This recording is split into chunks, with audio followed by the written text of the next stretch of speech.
Right? So in your bulletin where it says sermon title, just change it in your mind or certainly cross it out. The title is actually Defining Moments. Fair enough? All right. Like that makes a big difference, right? Well, it does to me, I guess. Anyway, let us pray. Oh, gracious Lord, it is my prayer this morning that the message I'm about to share, that it is your words, not mine, and that this message is the message your people need to hear today. Amen. Well, defining moments, right? Moments when your life changes, when the path you're going down splits off and a new path develops or is illuminated. A defining moment is a point in your life where you are urged to make a pivotal decision, or when you experience something so fundamentally different that it changes you. Not only do these moments define us, but they have a transformative effect on our perceptions and behaviors. Now, moments that are truly defining will force us to ask, why? And often challenges our beliefs and our norms and force us to behave differently.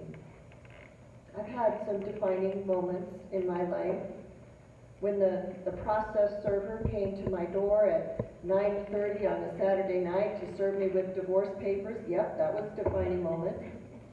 When I was at lunch with my girlfriends and the phone rang, and it was my stepmother letting me know that they had taken my father by ambulance to the hospital. The birth of each of my children was a defining moment, as was graduating from college, getting married a couple times to the same man, moving here to Nevada. I think when we look back on our lives, we can see how moments in time change the trajectory of our lives. Now, sometimes these defining moments come to us like burning bushes, right? Sometimes, though, they're Holy Spirit whispers. And sometimes we don't recognize the moment as defining until much later. Later, when we can look back and see perfectly how things were put into place. Now, throughout my life, I can see how one moment defined my future, whether it was positive moment like the birth of a child or moment that caused great suffering. All of us experience these defining moments, and it's up to us to decide whether we will grow or wilt as a result. Now, Moses experienced a few defining moments in his life, didn't he? Here he was living with his adopted family as royalty in Egypt. He was a prince. He was well educated, well known, and was a member of the royal household. And he had privileges that most of us could barely even imagine. He had the best of everything just right at his fingertips. And then defining moment number one happens. Moses left the palace one day and he witnessed Hebrew slaves working under horrific conditions. And he identifies, perhaps for the first time, with these slaves that they are in fact Hebrew, the same as he was. And I think a paradigm shifts for Moses, seeing the slaves being abused right before his eyes. And this slave was not someone else. It was one of his own. And no one should be treated poorly or as a piece of property. This Hebrew slave was Moses' brother. So he was moved to action when he believed that no one was watching. He killed the Egyptian that was beating this man. And Exodus 2:12 says that he hid the Egyptian in the sand, trying to cover up the sin that he had committed and do his best to avoid being found out. And it almost worked, except one of his fellow Hebrews saw what he did. And the next day, when Moses was again out observing the laborers, he witnessed two slaves fighting. They were in a disagreement, and he stepped forward to intervene. And he was outed by one of the men when he said, "Who made you ruler and judge over us? Do you mean to kill me as you did the Egyptian?" Ruh-roh. He was in big trouble. And it didn't take long for Pharaoh to hear of the killing, and the Pharaoh sought to kill Moses. Moses was a traitor, right? He was a threat to the royal household. So Moses leaves Egypt in a rush, and he finds his way to the land of Midian. When he arrives, he goes first to the watering hole, to the well. I suspect he was thirsty after his journey and probably stopped to rest a while. Now, while he was there, some women came to the well to water their father's flocks. And what may be the first documented record of bullying, some other shepherds came and drove the women away. Compassionate Moses stepped in and defended their right to be at the well and drove the shepherds away. Now I begin to see a theme, and I suspect you are as well, where Moses is the defender of the downtrodden, the beaten, the abused. Twice now he was angered by injustice. He was compelled to rectify it. Moses has compassion on those who are picked on, harassed, oppressed, and he has the courage to act in protecting those who are mistreated. Well, when the women returned home, their father asked, "Well, how in the world did you get done watering the animals so quickly?" And they told their father that they had received help from a stranger. And their father sent them back to the well to bring home this man that they believed to be Egyptian. And not only did Moses join the household, he actually married one of the daughters. And he settled down to work as a shepherd with his newfound family.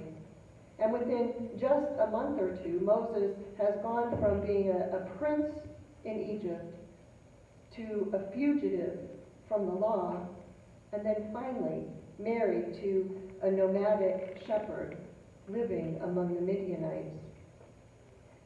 Moses' defining moments in Egypt led him to a whole new life, a new career, a new family, and over the next 40 years, things were relatively quiet. These 40 years we sometimes refer to as Moses' time in the wilderness with the Midianites, and in some way, wilderness experiences are a metaphor for our own lives.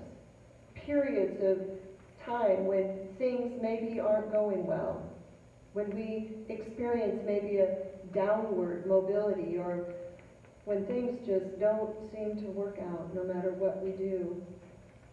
Some of this morning, I think, can remember times where we have experienced great success, living the life, only to have it taken away, and we're left feeling like complete and utter failures. We all have our stories, don't we, of our own times in the wilderness, seasons in which our life is very, very, very hard. Abraham, he knew many trials. Not the least of those were the years when he and his wife Sarah were dealing with infertility. David lived in caves for years while King Saul was trying to kill him. And David, during that time, is said to have written many of the Psalms that we read today. Elijah the prophet, facing hardship as Jezebel tried to kill him, actually fled to the same wilderness that Moses was and settled there waiting to hear from God. And while it wasn't God that forced Moses into the wilderness as a fugitive, God used Moses' season in the wilderness to prepare him to lead the children of Israel out of Egypt. And as for our own wilderness experiences, they might be the result of a bad economy, illness or loss, harmful decisions made by others, or decisions perhaps that we've made ourselves. But I can tell you they are seldom the result of God's work or God's will. But nevertheless, God uses our wilderness times, if we allow him to prepare us and shape our hearts and our minds and our character for his good purposes. Now, we know that Moses spent 40 years of his life learning the Egyptian language, those first 40 years. He learned the Egyptian culture and philosophy and religion. He learned economics, construction, leadership, and many other skills, I'm sure. But during the next 40 years, from age 40 to age 80, during his time with the Midianites in the wilderness, he learned perhaps more important things. Things like humility, perseverance, self-discipline, faith, character, and how to listen for the voice of God. All these qualities would enable him to forge the children of Israel into the new nation and then help them survive in the wilderness. God uses our wilderness times in our lives to mold us and shape us if we'll let him. We must fight the urge, though, to lash out and blame God in anger or frustration. We have a choice to make whether we turn toward God in a crisis or away from God. And God has the ultimate ability to take our wilderness experiences and make them into a beautiful new future. When I was finally able to follow God's call to ministry, it had been more than 12 years of my own wilderness time. And I was able to look back and see how I was being beautifully formed and through my own wilderness times was shaped and had experiences that I would use here with all of you as your pastor. I was being perfectly prepared my entire life to answer the call that God had. Defining moments. Let's look at Moses' second defining moments, the burning bush. Now, Scripture doesn't tell us much about Joseph's life. Moses, whatever. You know, when I was practicing this, I thought Joseph and said Moses at one time, and I thought, wouldn't that be funny? Moses, let's stick with the right guy here. Scripture doesn't tell us much about Moses' life as a shepherd, but we do know that he worked for his father-in-law and lived a nomadic life, tending to the flocks. And during this time, we know from Exodus 2:23 to 25 that the king of Egypt had died. The Israelites groaned in their slavery and cried out. They cried for help because of their slavery. God heard their groaning, and he remembered his covenant with Abraham, Isaac, and Jacob. So God looked at the Israelites and had concern for them. Enter the burning bush. Now today, we might expect to receive a flaming text message, right? A tweet or an Instagram. But back in Moses' time, things just weren't available like that. So God reached out to Moses through a bush that was lit on fire and burning to beat the band. Now, funny thing, this bush, it wasn't burning up, right? There wasn't any smoke, I imagine. It was just burning like a gigantic torch, calling Moses' attention to it. Hey, Moses, get over here. And it worked. Moses noticed the burning bush. I think we would all kind of go, huh? And he did. And as soon as Moses approached, God tells him, take off your shoes. You're standing on holy ground. God had heard the cries of the Israelites in Egypt and decided that Moses could be used to bring them relief. Now, God could have just opened the gates, the borders, I should say, of Egypt and let the Israelites out himself, sort of like he did with Peter when he was in prison, and he sent an angel to take off the shackles and lead him. He could have done that. But this time, God appeared in person to Moses. Sometimes God does intervene on his own through acts of miraculous ability that can only be attributed to God. And then there are times when God speaks to us and sends us to do God's job. Once more, God reveals something about himself to Moses, similar to what we read at the end of Exodus 2. God has seen the oppression of the slaves in Egypt. God has heard their cries of injustice, and God knows their pain. And I believe the same is true whenever God's people are oppressed or hurting today. God continues to be concerned for those who are marginalized. He is concerned about the people who are teased and picked on, abused and hurt. He sees, hears, and knows our pain. Now notice now how, having seen, heard, and known the pain of the Israelites, God responded. And he didn't, like I said, send a legion of angels to liberate the Israelite slaves from Egypt. No, God showed up in a burning bush to an 80-year-old shepherd. Any 80-year-olds in the room? I know there's one, maybe. And not just any 80-year-old shepherd, right? He found a shepherd who was fluent in the Egyptian language, who had been an insider when it came to Egyptian power and rule, and who knew philosophy, religion, law, governance, and leadership. Do you suppose there was many of those folks wandering around with the flock? Moses had been well trained. God calls an 80-year-old shepherd who once felt such indignation at the oppression of the Israelites that he killed a man to stop it. God didn't send an angel, he sent a person. God said to Moses, "Get going, I'm sending you." And we are not meant to miss this. God sometimes chooses, calls, and uses the most unlikely people in the world to do his work. And this is such an important point. I want to make sure that we all get it.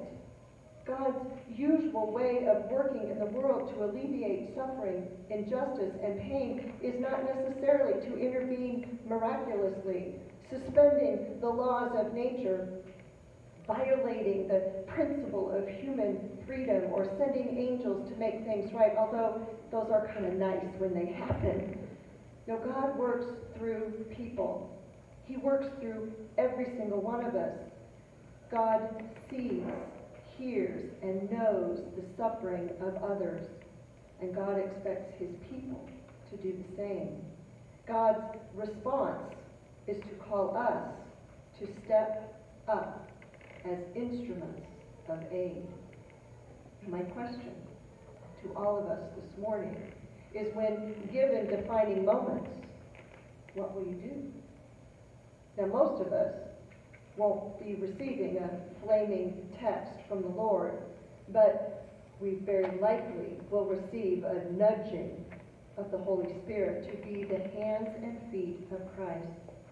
And like Moses, we may not respond favorably the first time or 20 that God calls us. Moses in chapter 4 of Exodus made excuses and had objections one after the other. Send anybody but me. Anyone have that experience? God calls, and our answer most often is, "You've got to be kidding." Right? And when we take our defining moments, listen for God's call, and we say, "Here I am," we embark on what is likely to be the most exciting journey of our lives. And we are called to do just that. Don't let these moments define you in anything but a godly, affirming, and loving way. Our response then shall be, "Here I am, Lord, send me." Let us pray. Holy God, precious Jesus, Spirit of us all, give us the courage to embrace the defining moments in our lives, and let us see them as opportunities to serve you in the world. Take away the objections and the arguments, and hear us shout together, "Here I am. Lord, send me." Amen.